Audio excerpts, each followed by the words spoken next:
The wind off the high plains hit a man different when he had no one to ride home to. Elias Cole knew that feeling the way a blind man knows darkness, not as absence, but as a presence all its own, heavy and without edges. He had ridden alone across 3 territories, slept beside dying fires, and spoken to no one but his horse for stretches so long that his own voice, when he finally used it, startled him like a stranger's. 10 years. 10 years since the last time he had allowed himself to believe that life could hold something more than the next ridge, the next waterhole, the next cold morning. He did not pity himself. He had stopped doing that somewhere around year 4. What remained was something quieter and harder. A man stripped down to motion and necessity, lean as a winter willow, with pale gray eyes that had learned to see everything and expect nothing. It was late October when he found her. The creek at the bottom of Redstone Canyon ran shallow that time of year, its surface catching the last copper light of the afternoon and throwing it back in broken pieces. Elias had been following the water for 2 miles, leading his roan mare Juniper by the reins while she favored a loose shoe. He was not looking for anything. He never was. But his eyes caught movement in the brush on the far bank, something low, something that was not an animal, something trying very hard to be still. He stopped. Juniper's ears pricked forward. Elias set his hand against the grip of the colt at his hip without drawing it. He stood that way for a long moment, and then he crossed the creek in 4 long strides, the cold water rising to his boot tops. She was perhaps 17 years old, though in the failing light she seemed both younger and older at once. She lay on her side against a flat sandstone shelf at the water's edge, her dark hair loose and tangled with mud and broken reeds. She wore a dress of pale buckskin decorated at the hem with small blue beads, many of which had been torn away, leaving gaps like missing teeth. Her left ankle was swollen to twice its natural size, bruising climbing her calf like a shadow. She looked up at him when he reached her, and she did not flinch. That surprised him more than anything else, more than finding her there, more than the injury. She looked up at him with dark, direct eyes, and she did not flinch. She watched him the way a hawk watches from a fence post, not with fear, but with complete and steady attention. "Easy," he said, which was what he always said to horses, and which seemed, in the moment, like the only sensible word he had. She said nothing. Elias crouched down to her level. He had enough knowledge of the Lakota people to understand that she was Lakota, and enough respect to keep his movements slow and visible. He had traded at enough frontier posts and sat around enough shared fires to know that courtesy between people who did not share a language was almost entirely a matter of the body. Where you pointed your eyes, how wide you held your hands, how much ground you kept. He sat back on his heels and looked at her ankle, then at her face. "That needs tending," he said, knowing she likely did not understand the words and saying them anyway, because speaking to her as though she were a full human being capable of deciding what happened next seemed like the right start. She said something in Lakota. Her voice was low and level, not panicked. He had perhaps 30 words of Lakota, and none of them were helpful. He touched his own chest. "Elias," he said. She watched him. He pointed to her ankle, held up both hands palms out, then touched his chest again. Something shifted in her expression. Not trust, not yet, but the early consideration of it, the way a door that has been shut for a long time sits just fractionally off its latch. She pointed to herself. "Winona," she said. Elias Cole nodded once. "Winona," he repeated, and he got to work. He had a camp kit rolled behind his saddle that he had carried and refined over 10 years of solitary travel. He had a tin of tallow mixed with dried yarrow, clean linen strips, a folding knife, rawhide for binding, and the better part of a bottle of rye whiskey he used exclusively for wounds and never for drinking. A personal rule he considered one of the finer disciplines of his life. He splinted her ankle with 2 straight willow switches cut from the creek bank, wrapped it tight with the linen strips, and used the rawhide to secure the whole thing. He worked without hurrying, She watched him throughout, and she made no sound, though he could see in the set of her jaw what the procedure was costing her. When he finished, she studied the wrapped ankle with an expression he could only describe as professional, the look of someone evaluating medical attention with some experience. He stood and came back with dried beef and a hardtack biscuit and set them on the flat rock beside her, well within her reach, and moved away to give her room. She ate. She ate the way people eat when they have not eaten in some time, steadily, without waste, with full attention. Elias watered Juniper from his hat and picketed her in a patch of dry grass at the canyon's edge. The sun was behind the western wall now, and the canyon floor had gone to shadow and cold. He built a small fire in a ring of stones, small enough to be invisible from any distance, large enough to serve, and set coffee to boil. He poured a cup and set it near Winona without comment. She wrapped both hands around it.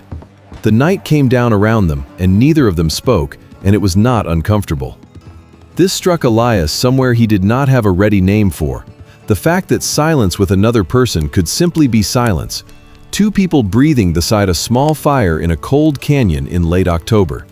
He had forgotten that. If you have found this story worth your time, consider subscribing to the channel. It means more than you know, and there is much more where this came from. He woke twice in the night. The second time, he heard a sound he could not identify, a low murmur from across the fire. Winona was sitting up, and she was singing. Barely above a whisper, a threading melody that came and went in the dark, something with a repetition in it. He recognized it not by its content, but by its character. The quality of a song a person sings not for an audience, but for themselves, for steadying, for keeping the center of themselves in place. He lay still and listened, and did not let her know he was awake. It occurred to him that he had not heard a human voice carry a tune in. He tried to count and could not, in a very long time.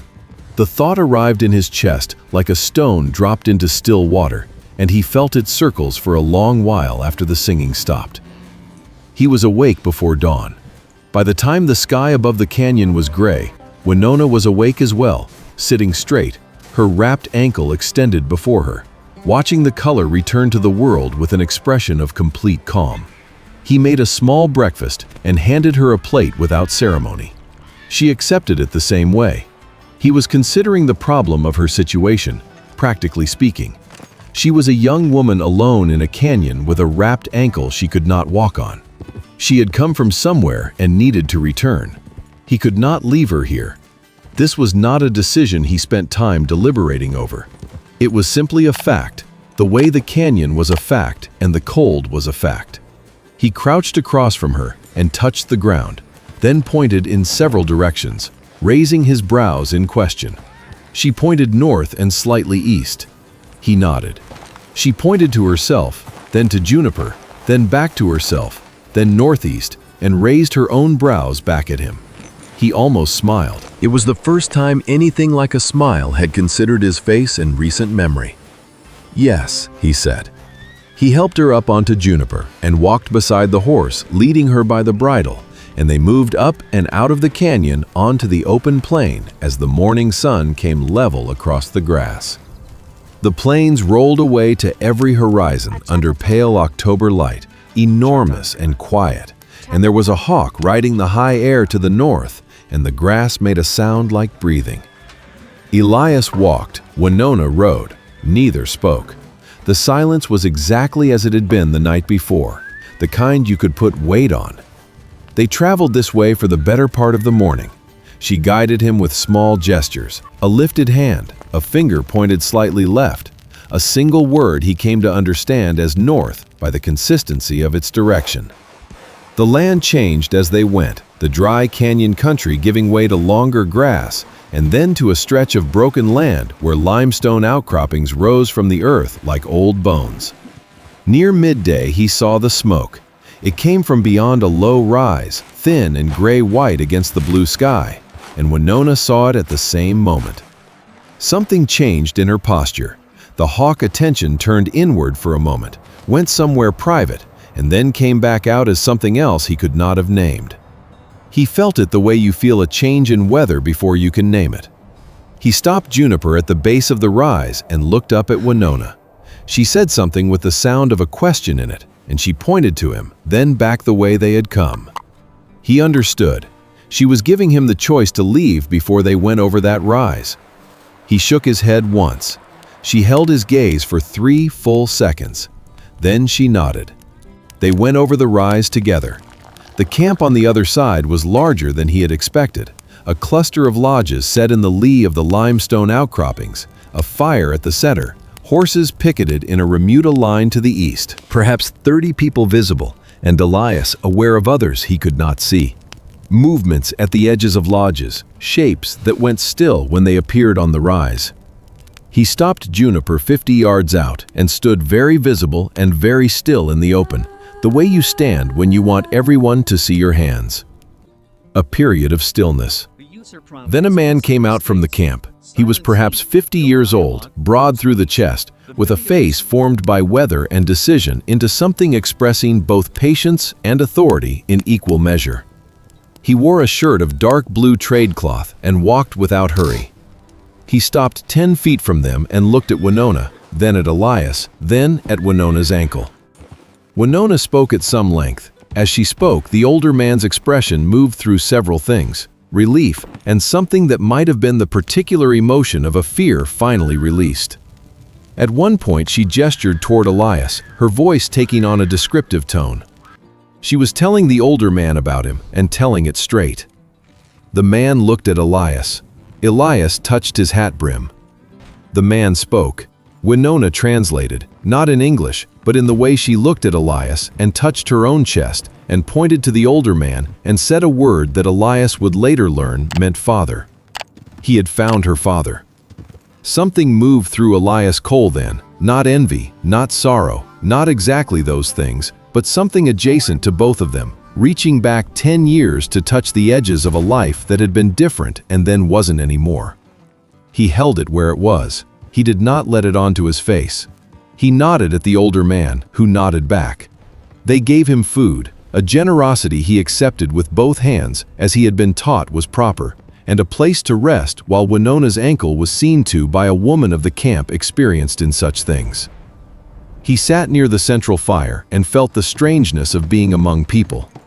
It was not unpleasant. It was simply strange. The way coming into light from a long, dark space is strange. Not bad, but requiring adjustment. An old man sat down beside him after a while. He had white hair and eyes that were cloudy at the edges, and he carried a long-stemmed pipe that he lit from a coal at the fire's edge and offered across. Elias accepted it, drew once, returned it. The old man smoked and said nothing for a long time.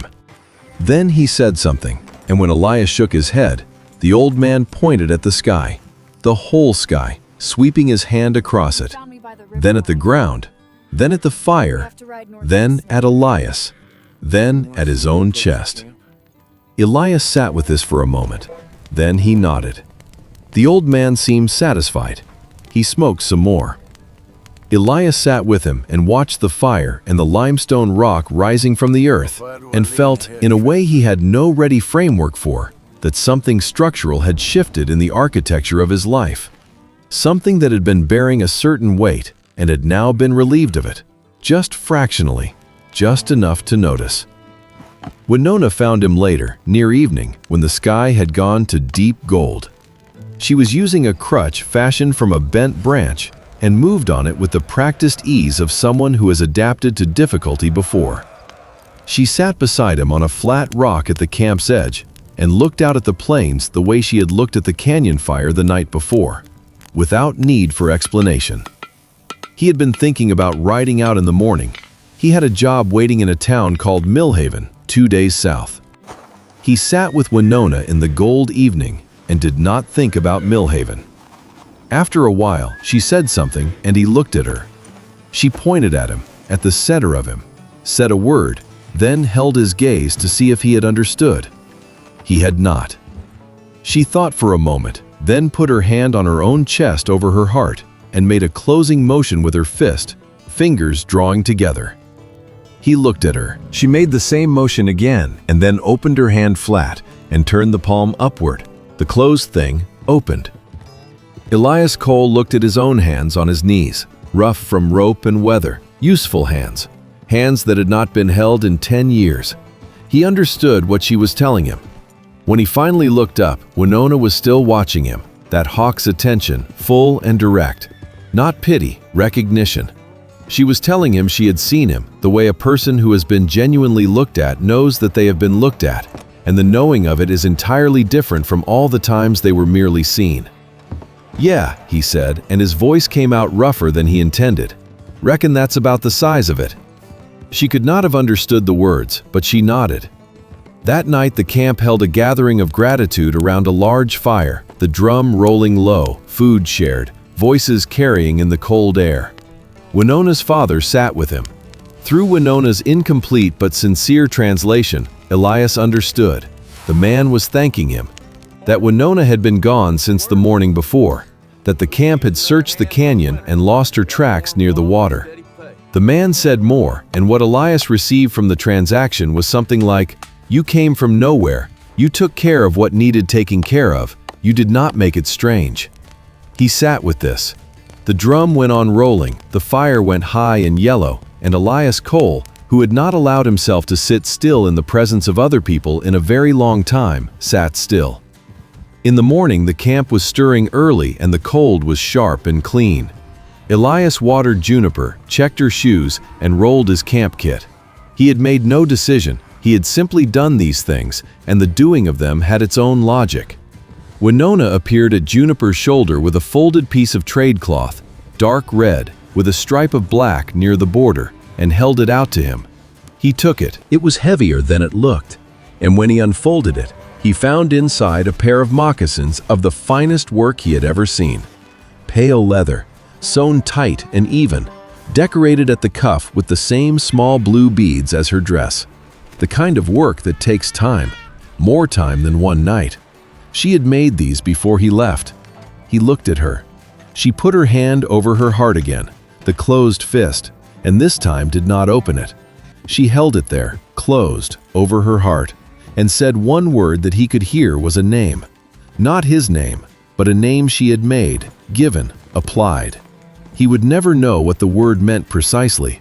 Later, far later, he would ask someone who had more Lakota than he did, and the answer was approximate and probably incomplete, but the best that could be given, the one who did not pass by. He mounted Juniper, looked down at her, touched his hat brim once. She nodded. He turned south toward Millhaven and rode, and after 50 yards he stopped and looked back. Winona was still standing at the edge of the camp, watching him go, her hand over her heart. He faced forward. He rode. Millhaven was a town of 140 souls along a single main street. The rancher who had written to him was a man named Gideon Ward, heavyset, fair-haired, with the easy authority of a man who had built something real. He shook Elias's hand at the gate and looked him over the way men who work with horses look over a new hand. "You ride light," Ward said. "Always have," Elias said. "That'll change some," Ward said, and led him to the bunkhouse. He settled into the work. The cold came down in November, and the range became harder, more demanding. But something had changed. He noticed it first in the evenings, when the hands gathered around the stove. He had spent 10 years being present in such situations the way a piece of furniture is present, functional, undemanding. He now found himself listening with genuine interest in the other men's lives. Something about the canyon had cracked the window in him that had been painted shut, and now the world's details were getting in again. He thought about the fire. He thought about Winona sitting across from him in the dark with a cup of coffee in both hands, looking up at the canyon walls. He thought about her hand over her heart. He thought about the moccasins in his saddlebag, still wrapped in the dark red cloth. One evening that December, he took the moccasins out and held them. They were beautiful in the way he recognized beauty, not by its brightness, but by the way it settles rather than strains. This was skill built over time by someone who cared about the quality of the thing, not just its completion. She had looked at him and seen not the man who had done a decent thing and was moving on, but something else. Something worth making for. He sat with the moccasins in his lap and thought about what it meant to be seen that way.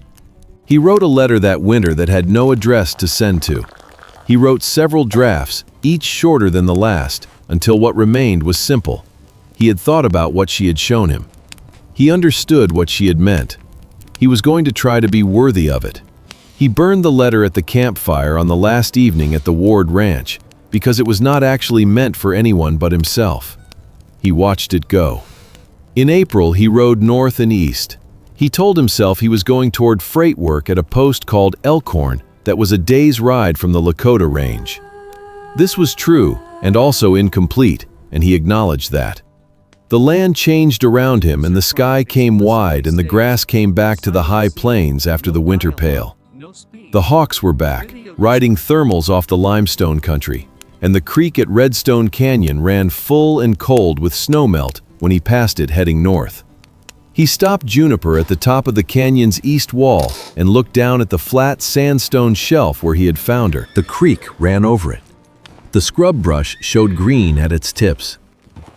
He turned Juniper north and east. He did not find the camp on the first day. He found it on the second, on a morning when the sky was the particular clear blue of early April, the wind light, the plains smelling of wet earth and new grass. It was in a different location than October, further east and sheltered in a bend of a larger creek. He came over a rise and saw the lodges below and sat on Juniper looking down at them and felt something in his chest he did not try to name. He rode down at a walk, hands visible, pace unhurried. The camp saw him before he reached it. He stopped at a respectful distance and waited, long enough to become uncertain, which was new. He was not a man who had spent much time in uncertainty, preferring the clean company of either knowing or not knowing. But here he sat on a horse in the April sun on the high plains, uncertain and not entirely minding it. Then he saw her. She came from between two lodges, moving without the crutch now, though with a slight care in her left step. She walked to the edge of the camp and stopped and looked at him, full attention, direct, without performance. He touched his hat brim. She looked at him for a long time. Then she said something that had in it the quality of a question asked by someone who already knows the answer and is asking it to give the other person the dignity of saying it themselves. He did not have the language to answer in her language. He reached into his saddlebag and took out the dark red cloth, still folded, and held it up. Then he opened it. The moccasins were inside, worn now, the pale leather darkened at the toes and heels, the blue beads intact. He had worn them. Throughout the winter, in the bunkhouse, at the fire's edge, in the private hours of early morning, he had worn them the way you wear something given with meaning, with the specific attention that honors the gift and the hand that made it. She saw that they had been worn. Something moved in her face that was not quite a smile and was entirely itself. Its own expression, the one she had when she knew something was true. Winona's father came out from the camp and stood beside her. The old man with the pipe was there at the edge of things. The children watched from the edges as they always did. The whole camp had the feeling of a held breath. Elias dismounted. He led Juniper to the edge of the camp, stood in the April light and looked at Winona. Then he did the only thing that seemed honest. He put his hand over his own heart, her motion, the one she had taught him on the evening of the first day, and left it there. She looked at his hand. She looked at his face. Then she nodded once, turned, and walked back into the camp, leaving him standing there with his hand on his heart and his horse's reins in his other hand, and the high plains going away in every direction. He stood there for a moment, then he followed. He stayed. He helped with the work of the camp, and in the evening sat at the fire and learned, slowly, what words he could. Winona taught him. She was patient and exacting, with no tolerance for approximation. When he said a word wrong, she said it back correctly and waited. When he did not understand, she found another way. He learned words for the landscape, the specific words for this kind of grass and that kind of stone, and the word for the quality of light in the hour before sunset. He learned the word the old man had been saying to him on that first evening, which turned out to mean something like, everything is in relation to everything else. He had been living for 10 years as though the opposite were true, as though a man could carry only what he needed and put down what he didn't and move without remainder. He had thought this was strength. He was revising that. She told him about her life in pieces. He learned she was the eldest of her father's 4 children, that her mother had died when she was 12, that she had been learning medicine since she was young enough to gather plants in the field. He told her about a woman named Marin Hollis he had loved and lost to fever in '68. How that had been the second thing, after the war, that the West absorbed. He told her that he had not known how to stop moving after that, and so he had not tried. Winona listened with the hawk's attention, and when he finished she said one English word she had recently learned and was using with precision. "Still," she said, and touched the ground. He understood. She was asking if he could be still, if he was ready to be. "Working on it," he said. She did not know the phrase but understood the tone. She nodded. Before we reach the end of this story, subscribe if you haven't yet. There is always another tale worth telling, and we would rather tell it to you. In the fall, when the light came back to copper and the air took on the edge that October always brings to the high plains, Elias Cole sat at the edge of the camp in the evening and watched the hawk riding the last thermal of the day. He thought about the 10 years, all the miles, all the fires, all the mornings waking purposeless and going through the motions of purpose anyway. He did not want to be back there. He thought about the moccasins and the drum at the gathering, and the word he had been given. The one who did not pass by. He had not passed by. That was all. He had seen something, and stopped, and done what needed doing, and stayed present through the silence and the uncertainty. He had not been heroic. He had been present. He had not protected himself at the cost of another person. He had come to think of it as a choice, which was better than courage in some ways, because choices could be made again. He could make it tomorrow, and the day after. He sat in the copper evening light, and Winona came and sat beside him. Without announcement, without ceremony. Simply there, the way a person is there when they have decided to be somewhere, and they looked at the hawk together in the last light of the day. The hawk turned once, twice, and then caught something rising and went up high and fast into the darkening sky. Elias watched it go. Beside him, Winona put her hand over her heart. He put his hand over his. The plains went dark. The stars came on over the limestone country, one and then another, and then all of them at once, the way they do out here where there is nothing between you and the sky. And the night came down clean and cold and full of itself, and the fire at the camp center held against it, and the sound of voices and the smell of wood smoke and the particular warmth of being exactly where you are, not moving towards something else, not running from what was, came out to them where they sat at the edge of things, and they sat in it together, the cowboy who had been alone for 10 years, and the woman who had named him, and the world was very large, and they were very small in it, and it was exactly right. Some things end by stopping. Some things end by becoming something else. Elias Cole did not stop. He became. The man who had ridden for 10 years across the face of the West, looking for the next ridge and the next cold morning, had come at last to a canyon and a creek and a flat sandstone shelf. And what he had found there was not rescue, and not salvation, and not the answer to anything he had known to ask. What he had found was a door he had not known was there, and a hand that had shown it to him, not by pushing him through it, but by standing on the other side and being entirely what it was. Direct and hawk-eyed and without pity and without performance, the way the most real things always are. He had walked through. That was all. He had simply walked through. The fire burned, the stars turned, the high plains breathed their slow, enormous breath around them. And Elias Cole, who had been alone for 10 years, was not alone.